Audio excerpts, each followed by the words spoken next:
Olá, sou Aloísio. No módulo 5 vou apresentar para vocês os principais produtos disponíveis no Azure. Aqui eu tenho uma imagem que demonstra alguns dos principais serviços.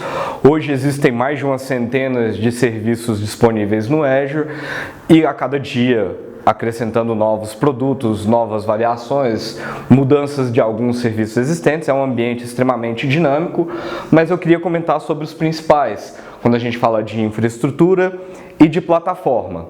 Então, tudo que for infraestrutura, algumas coisas de rede, computação e armazenamento estão aqui, e a parte de plataforma e aplicativos também estão aqui. Queria falar um pouquinho mais no detalhe de cada um deles, falando primeiro da parte de infraestrutura e máquinas virtuais. A gente tem conjuntos de dimensionamento, serviços de aplicativo, container e Kubernetes. Então, vindo aqui na parte de computação, eu consigo criar uma máquina virtual bem tradicional, igual eu faria no meu ambiente on-premises, virtualizando com VMware, com Hyper-V, com qualquer outro produto. Eu também consigo criar máquinas virtuais no Azure. E máquinas virtuais no Azure, existe uma gama de máquinas virtuais de sistemas operacionais suportados e de sizings de máquinas virtuais. Então, várias distribuições de Linux, as mais conhecidas, todas são suportadas.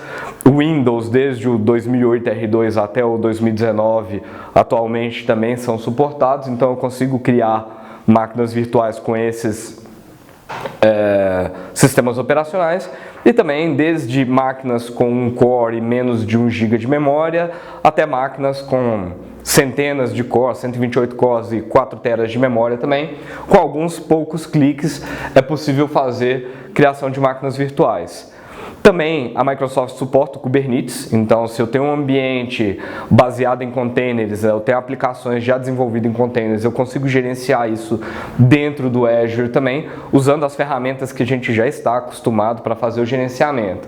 No meio do caminho eu consigo também criar o que é o Virtual Machine Scale Set, que são os conjuntos de dimensionamento de máquinas virtuais, que eu consigo provisionar máquinas virtuais dentro de um balanceador de uma maneira muito rápida, e eu consigo escalar isso de uma maneira muito fácil. Então eu consigo adicionar e remover instâncias de uma maneira muito simples.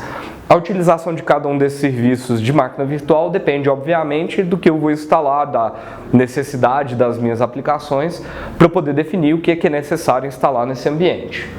Ok? Da parte de rede, aqui eu tenho serviços de rede que inclui desde uma rede tradicional. Então eu tenho minha rede privada dentro do Azure, onde eu defino o endereçamento que eu vou usar para os meus recursos, e eu também tenho serviços como Firewall como plataforma, então eu consigo criar regras de entrada e saída. Existe o Application Gateway, que tem a função de WAF, que é para fazer a publicação de aplicações web de maneira segura. Consigo fazer também offloading de SSL, então diminuo a carga das minhas aplicações usando certificados digitais. Tem também o Express Route, que é e gateways de VPN que eu uso para fazer conexões com o meu ambiente. VPN tradicional, então eu faço uma conexão VPN entre o Azure e o meu ambiente, e o Express Route é um link dedicado. Eu consigo fazer uma conexão de alta velocidade, alta disponibilidade entre o meu data center e os data centers da Microsoft. Então existem alguns pontos de conexão no Brasil, alguns provedores que fornecem esse serviço de conexão entre o meu ambiente local e o ambiente do Azure. Também existem serviços mais simples como plataforma, por exemplo, como o serviço de DNS. Então, por um baixo custo, eu consigo ter o meu DNS público hospedado no Azure, de maneira simples de gerenciar e com altíssima disponibilidade e performance. Na parte de armazenamento, nós temos os Storage Accounts, E os Storage Accounts, eles têm alguns modos de fazer isso. Eu tenho a parte de arquivos, onde eu consigo armazenar arquivos como eu faria no meu file server, inclusive acessar esses arquivos da mesma forma que eu faria com o meu file server. Então, para um usuário final, ele usa // nome do compartilhamento para poder acessar os arquivos, com segurança inclusive integrada ao Active Directory. É possível hoje fazer esse tipo de acesso, então eu consigo armazenar lá. Também existe armazenamento do tipo blob, Normalmente isso é utilizado para aplicações. E no armazenamento do tipo blob também é possível definir a tierização, né, a camada em que eu vou armazenar esse arquivo, tendo camada quente, fria e archive. A camada de archive, de arquivamento, ela é uma camada extremamente barata, então a gente consegue armazenar dados que são pouquíssimo acessados por um custo muito baixo em nuvem, ok?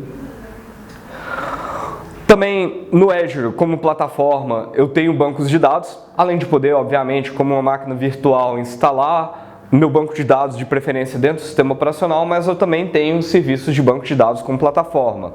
Dentre os serviços de bancos de dados como plataforma, eu vou ter os principais bancos de dados, como MySQL, Postgres e SQL, hospedados como plataforma, com o gerenciamento do sistema operacional feito pela Microsoft, de patches, de segurança, então isso tudo é gerenciado pela Microsoft. Eu também tenho outras funções, por exemplo, como o cache do Redis, para poder instalar.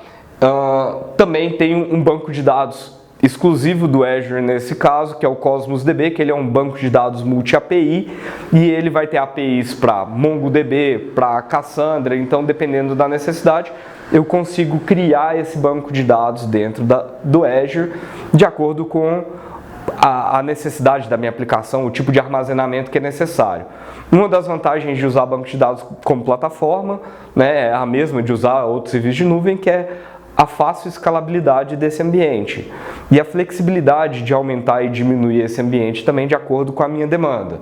Então eu consigo ter bancos com altíssima performance, com uma quantidade gigante de dados e alterar essa performance com alguns cliques.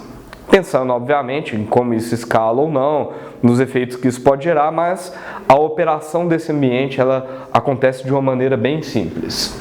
Fora os serviços que eu consigo fazer no próprio Azure, também existe o Marketplace. O Marketplace do Azure, assim como uma loja de aplicativos do celular, do Android ou do iPhone, eu consigo navegar e procurar por recursos que eu precise.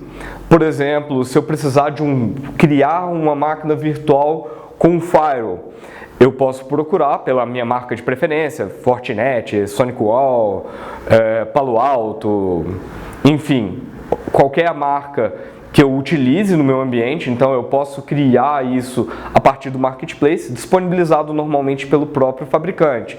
Serviços como plataforma também, como uma aplicação web, já com o WordPress funcionando e com o banco de dados provisionado. Também consigo achar esse tipo de coisa no Marketplace. Então no Marketplace eu vou achar várias imagens e serviços já pré-configurados, normalmente pelo fabricante, e que tem uma garantia de estar instalado de acordo com a melhor prática, né? Bancos de dados, por exemplo, que a gente não tem como plataforma, também vão estar disponíveis no Marketplace.